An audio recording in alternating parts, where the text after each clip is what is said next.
Hello guys, welcome back to my channel. So आज जिस book की हम बात कर रहे हैं उस बुक का नाम है beautiful venom by Rina Kent. और आज इस वीडियो में हम कवर करने वाले हैं चैप्टर नंबर 4 और चैप्टर का नाम है केन। तो चलिए एक्सप्लेनेशन स्टार्ट करते हैं। केन के लिए ये पहली, दूसरी या हज़ारवीं बार नहीं था जब उसने ऐसा सीन फेस किया हो, और ये आखिरी बार भी नहीं होगा। पर फिर भी ये कभी उसके अंदर तक घुस नहीं पाता। न स्क्रीम्स, न खून की गर्गलिंग, ना वो डर की बदबू जो इस बात की रियलाइजेशन के साथ मिक्स होती है कि सामने वाला बंदा फकअप कर चुका है और ये उनका लास्ट टाइम होगा जब वो फकअप करेंगे। Listen listen listen, please hear me out. Vice chancellor Fred अपनी घुटनों पर गिरकर विनती करता है। उसका पेट उसकी फटी हुई शर्ट के बटन्स के बीच से बाहर निकला हुआ और उसकी अगली पर्पल टाई इतनी टाइट कि उसका फेस रेड हो गया हुआ। ज्यूड, प्रेस्टन और केन ने स्कूल के बाद फ्रेड को एक राइड के लिए बुलाया था। फ्रेड खुश हो गया था। उसे लगता था कि ये कोई अपॉर्चुनिटी देने वाले हैं। रोज़ रोज़ थोड़ी होती है एक छोटा सा वाइस चांसलर को 3 सीनियर वैंकर मेंबर से प्राइवेट मीटिंग मिले। 3 लोग जो ग्रेजुएट होते ही फैक्टो फाउंडर मेंबर बनने वाले हैं। और फ्रेड जानता है कि वैंकर में फाउंडर पोजीशन सिर्फ उन्हें मिलती है जो 4 फाउंडिंग फैमिलीज़ में पैदा होते हैं। इसलिए पावर बैलेंस हमेशा उनके हाथ में होता है, चाहे अभी वो सिर्फ सीनियर मेंबर्स हों। ये वो पोजीशन थी जो फ्रेड कभी नहीं पा सकता था। अपॉर्चुनिटी फील्ड मीटिंग के बजाय उन्होंने उसे एक वेयर हाउस ले जाकर खड़ा किया। केन के फैमिली का वेयर हाउस सिटी से इतनी दूर कि कोई उसका स्क्रीम्स तक नहीं सुन सकता। केन के फादर को लोग बाहर खड़े थे, वेट कर रहे थे कि अंदर का फन ख़त्म हो ताकि वो जाके क्लीन अप कर सकें। पर सब ज्यूड और प्रेस्टन के लिए ज़्यादा फन था, केन के लिए नहीं। केन सिर्फ एक डीकैपेसिटेशन मिशन फिनिश करने आया था, मतलब उस सांप का सिर काट देना जो अपने मास्टर को काटने की सोच रहा हो।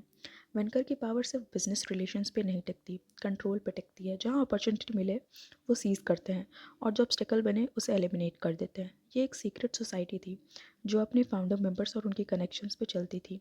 पर यह कोई ब्रदरहुड नहीं था। 4 फाउंडिंग फैमिलीज़ के बीच इंटरनल फाइटिंग बहुत कॉमन थी। सीनियर्स मेंबर्स जो आउटसाइडर में हाईएस्ट रैंक होता है, फ्यूचर में senators, political party leaders, military या फाइनेंशियल कॉम्प्लेक्सेस के कंट्रोलर्स बनने के लिए प्राइम्ड होते हैं।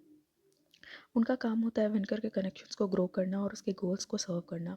उनके पास मेंबर्स होते हैं जो उनका काम करते हैं, उन पर नज़र रखते हैं और उनकी गलती रिपोर्ट करते हैं।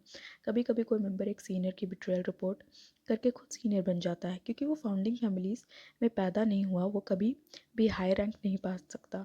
इसलिए प्रेस्टन, जूडो, केन कैंपस में एक एनामली थे और ग्रेस्टोन यूनिवर्सिटी में सब उनके आगे झुकते थे।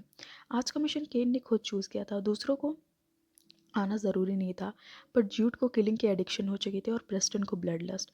Normally senior members missions assign करते हैं और खुद शैडोज़ में सुपरवाइज करते हैं, पर केन को खुद काम करना पसंद था क्योंकि वो किसी और पर ट्रस्ट नहीं करता था कि वो काम उसकी तरह एफिशिएंटली करे। सुना क्या है एग्जैक्टली? केन मेटल के चेयर पर पीछे लीन करके पूछता है। वो आराम से अपनी गन को क्लोथ से वाइप करता है ताकि गन पूरा टाइम फ्रेड के सामने नजर आए। That's your dealing drug on campus behind our backs. It was only a one time thing. Please, I have a family. Fred रोता है हुआ कहता है। पसीने के ड्रॉपलेट्स उसके ऊपर लिप्स और ऑयली नोज़ पर भरते जा रहे थे। तब तुम्हें अपनी फैमिली के बारे में तब सोचना चाहिए था जब तुमने हमें क्रॉस किया। केन खड़ा हो जाता है। कोई वैनकर को क्रॉस नहीं करता। तुम सिर्फ एक छोटा सा टूल हो जिसे हम यूज़ करते हैं। प्रॉब्लम तब होती है जब तुम्हें लगता है कि तुम्हारे पास एजेंसी है। थिंकिंग हम करते हैं, तुम नहीं। I promise I never do it again. नायब मत बनो। सेकंड चांसेस नहीं होते। एक मिस्टेक और तुम ख़त्म। स्पेशली जब तुम्हें लगा कि तुम बचा लोगे। ज्यूड पीछे से आता है और फ्रेड की टाई को पकड़कर उसे इतने पीछे खींचता है कि लगता है कि उसकी नेक स्नैप हो जाएगी। प्रेस्टन उसके सामने नील होता है, अपने नाइफ की हैंडल को स्पिन करता हुआ। न्यूज़ फ्लैश, कुछ भी हमसे नहीं छुपता। You can hide but you can't run, वो बोलता है। It's you can run but you can't hide, Jude correct करता है। वेल, मैंने उल्टा ही मीनिंग बोला था। प्रेस्टन नाइफ फ्रेड के नेक के पास ले जाता है। फ्रेड सांस रोक लेता है, शायद नाइफ की वजह से और जूट की स्ट्रगलिंग की वजह से, पता नहीं। आर्ग्यूमेंट के बीच ही प्रेस्टन के हाथ से फ्रेड की गर्दन कट हो जाती है। खून फाउंटेन की तरह निकलकर जूट और प्रेस्टन दोनों पर गिरता है, उनकी फेसेस, हेयर, क्लोथ सब पर। केन की जीन्स और शूज़ पर भी आ जाता। What a drag. फ्रेड की आंखें खोली रह जाती, माउथ ओपन, और कुछ सेकंड्स में ब्लीड आउट हो जाता है। और देख क्या कर दिया तूने जूट। प्रेस्टन खड़ा होता है। मुझे उससे मरते हुए देखने का चांस ही नहीं मिला। मैं, तूने ही तो मारा उसे, ज्यूड बोलता है। प्रेस्टन स्क्वायरिंग अप करता है। तुम करेक्ट करते नहीं लगते तो मैं नहीं मारता।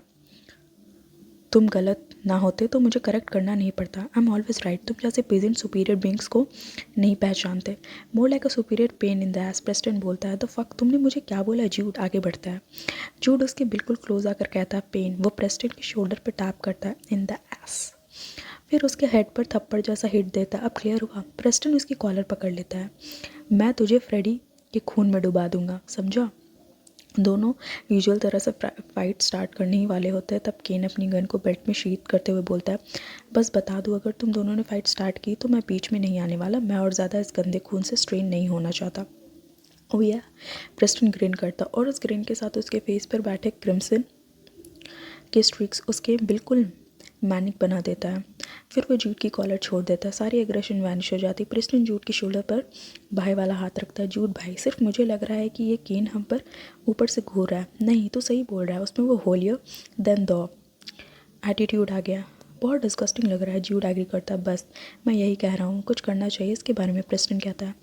केन बोलता है, डोंट यू फकिंग डेयर। पर सेंटेंस पूरा होने से पहले ही जूड और प्रेस्टन दोनों उस पर जम कर जाते हैं। जूड और स्पेशली प्रेस्टन पूरा खून केन पर स्मेयर कर देते हैं। केन उनके फेंकने की कोशिश करता है, पर दोनों मिलकर एक परफेक्ट फकिंग टीम बन जाते हैं और केन को ओवर पावर कर देते हैं। ये दोनों बचपन से बोर्डिंग स्कूल में भी ऐसा ही करते आए थे। पहले बिकर करते, फिर जब केन ब्रेकअप करने जाता दोनों मिलकर उस पर चढ़ जाते, सिर्फ मजाक के लिए।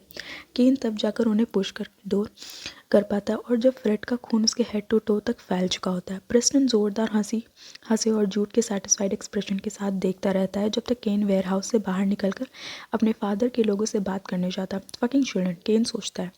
इस बात पर फ़र्क नहीं पड़ता कि फ्रेड कैसे मरा, बस ये इंपॉर्टेंट है कि वो मर गया और अब वेनकर को बेट्रे नहीं करेगा। फाउंडर्स बहुत जल्दी उसकी जगह कोई रिप्लेसमेंट चूज़ कर लेंगे, शायद ऑलरेडी कर लिया हो। केन का मिशन एज वाइपर्स कैप्टन ये इंश्योर करना है कि वो कैंपस कंट्रोल में रहे और वेनकर के मल्टीपल टेंटिकल्स में से एक टेंटिकल जैसा काम करे। ये टाउन हॉकी को रिलीजन की तरह ट्रीट करता है, इसलिए वाइपर्स टीम को बेस बनाना परफेक्ट सेंस बनता है। इजी थ्रू वो ग्रेस्टोन यूनिवर्सिटी को मॉनिटर करते हैं और सिर्फ